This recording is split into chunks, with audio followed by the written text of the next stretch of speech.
जय श्री कृष्ण। राधे राधे दोस्तों आज मैं आप लोगों को लड्डू गोपाल की एक बहुत ही प्यारी सी और अद्भुत लीला कथा सुनाऊंगी। आशा करती हूँ प्रतिदिन की भांति आज की यह लीला कथा भी आप लोगों को बहुत पसंद आएगी और आपके दिल को स्पर्श करेगी। लड्डू गोपाल की लीलाओं को बहुत सारे भक्तों ने अनुभव किया है।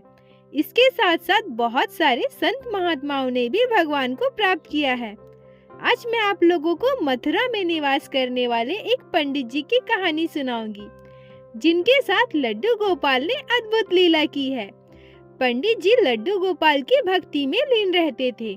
हमेशा राधे कृष्ण हरे कृष्णा नाम का जाप करते थे। लड्डू गोपाल की सेवा करना उन्हें बहुत पसंद था।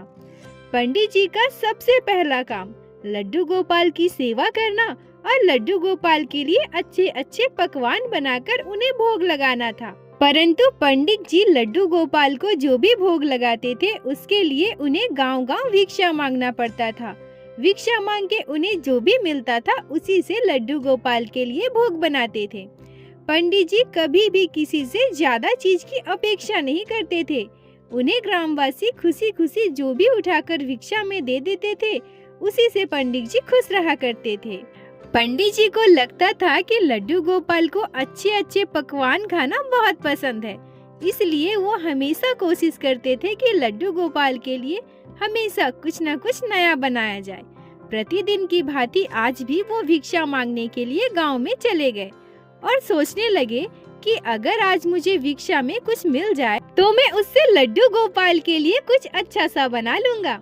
यही सोचकर वो भिक्षा मांगने के लिए चले गए। आज जब वो मथुरा की गलियों में घर घर भिक्षा मांग रहे थे तब पंडित जी देखते हैं कि एक छोटी सी बच्ची अपने घर के आंगन में दूध गर्म कर रही है। यह देखकर पंडित जी बच्ची से कहते हैं, लाली ओ लाली, तुम क्या कर रही हो और तुम्हारी मैया कहाँ है? घर पे कोई नहीं है क्या? मैं भिक्षा मांगने आया हूँ, मुझे कुछ नहीं दोगी? पंडित जी को देखकर बच्ची दौड़ती हुई उनके पास आती है और कहती है, बाबा आपको तो बहुत गर्मी लग रही होगी ना, आप अंदर आ जाइए और बैठिए, आपको भूख भी लगी होगी, मैं आपके लिए गरम गरम दूध लाती हूँ, आप दूध पी लो। पंडित जी कहते हैं, नहीं नहीं, मुझे दूध नहीं पीना, अगर हो सके तो तुम मुझे थोड़ा सा दूध, चावल और गुड़ दे दो, मैं उससे खीर बना लूंगा और अपने लड्डू गोपाल को भोग लगाऊंगा। पंडित जी की बात सुनकर वो बच्ची पंडित जी को दूध, चावल और थोड़ा सा गुड़ देती है। पंडित जी सारा सामान पाकर बहुत खुश हो जाते हैं और मन ही मन सोचते हैं कि आज मैं लड्डू गोपाल के लिए खीर बना सकूंगा। लड्डू गोपाल खीर खाएंगे, मैं अपने बाल गोपाल को आज खीर का भोग लगा सकूंगा। यह सोचकर ही मुझे कितना आनंद आ रहा है। ऐसा सोचते सोचते पंडित जी मन ही मन बहुत खुश हो रहे थे और साथ ही साथ सोचते हैं कि नहीं, अब और ज्यादा देर नहीं करूंगा और मुझे किसी के घर भिक्षा नहीं मांगना, जल्दी जल्दी अपने कुटिया में चलता हूँ और लड्डू गोपाल के लिए खीर बनाता हूँ। आज खीर खाकर मेरे लड्डू गोपाल बहुत खुश हो जाएंगे। यह सोचकर पंडित जी जल्दी जल्दी अपनी कुटिया में आते हैं और लड्डू गोपाल के लिए खीर बनाते हैं। प्रत्येक दिन की तरह आज भी पंडित जी लड्डू गोपाल को स्नान करवा के, उनका श्रृंगार करवा के उन्हें खीर का भोग लगाते हैं। भोग लगाने के बाद पंडित जी लड्डू गोपाल को पर्दा करते हैं और कुटिया के बाहर आकर बैठ जाते हैं।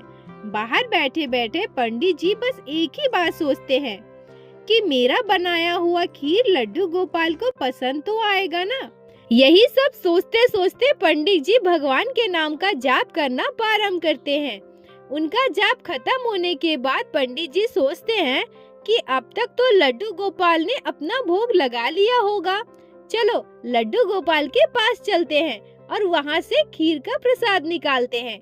यही सोचकर जैसे ही पंडित जी मंदिर का पर्दा हटाते हैं, उसके बाद जो देखते हैं उसे देखकर वो बिल्कुल ही अचंभित हो जाते हैं। पंडित जी देखते हैं कि खीर चारों तरफ गिरा हुआ है और लड्डू गोपाल के पूरे पोशाक में, लड्डू गोपाल के मुंह में खीर लगा हुआ है। इससे भी ज्यादा आश्चर्य पंडित जी तब होते हैं जब वो देखते हैं कि खीर की कटोरी में छोटे छोटे 2 पंजों के निशान बने हुए हैं। ऐसा लग रहा है मानो किसी ने कटोरी में से खीर निकाल के खाए हो। लड्डू गोपाल के पूरे पोशाक में लड्डू गोपाल के मुंह में लगी खीर और कटोरी में 2 छोटे छोटे पंजों के निशान बनना, ये सब देखकर पंडित जी अचंभित हो जाते हैं और वहीं बैठकर लड्डू गोपाल के पास रोने लगते हैं। पूरा वाकया देखने के बाद उन्हें समझने में जरा भी देर नहीं लगता कि लड्डू गोपाल स्वयं आए थे उनका बनाया हुआ खीर ग्रहण करने के लिए। खुशी से पंडित जी के दोनों आंखों से आंसू छलक रहे होते हैं और वह वहीं बैठे बैठे लगातार रोए जा रहे थे। लड्डू गोपाल को वह एक दृष्टि से बिना पलक झपके दर्शन किए जा रहे थे। थोड़ी देर के बाद जब उनकी कुटिया में बाकी के साधु आते हैं तो देखकर बिल्कुल चौंक जाते हैं कि पंडित जी लड्डू गोपाल को बिना पलक झपके लगातार देखे जा रहे थे। उनमें से एक साधु बाबा पंडित जी से पूछते हैं कि क्या हो गया है आपको, आप ऐसे लगातार लड्डू गोपाल की तरफ देखे जा रहे हैं। तब खुशी से झूमते हुए आंखों में आंसू लिए पंडित जी साधु बाबा को बताते हैं कि आज मैं बहुत खुश हूँ। आज मेरे हाथों से बनाया हुआ खीर लड्डू गोपाल ने स्वयं ग्रहण किया है। इतना बोलते ही पंडित जी वहीं बेहोश हो जाते हैं। उसके बाद का वाकया यह है कि लड्डू गोपाल ने पंडित जी के हाथ से बनाया हुआ खीर ग्रहण किया है। पंडित जी इस बात से इतने प्रसन्न हुए कि वहीं बेहोश होने के बाद उन्होंने अपने प्राण त्याग दिए। जब पंडित जी बेहोश हुए थे उसके बाद कभी भी उन्हें होश ही नहीं आया। लोगों को तो यह भी लगता है कि भगवान की महिमा और कृपा इतनी है कि हो सकता है पंडित जी ने साक्षात लड्डू गोपाल के दर्शन किए हो, इसलिए पंडित जी की आत्मा परमात्मा में विलीन हो गई। बोलो बाके बिहारी लाल की जय, लड्डू गोपाल की जय, जय जय श्री राधे।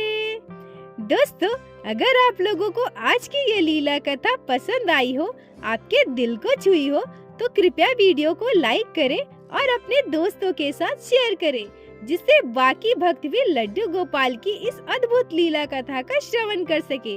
और हमारे चैनल को सब्सक्राइब करें, जिससे प्रतिदिन आप लोग हमारे चैनल पे श्री बाके बिहारी श्री लड्डू गोपाल की अद्भुत लीला कथा का श्रवण कर सके। राधे राधे दोस्तों।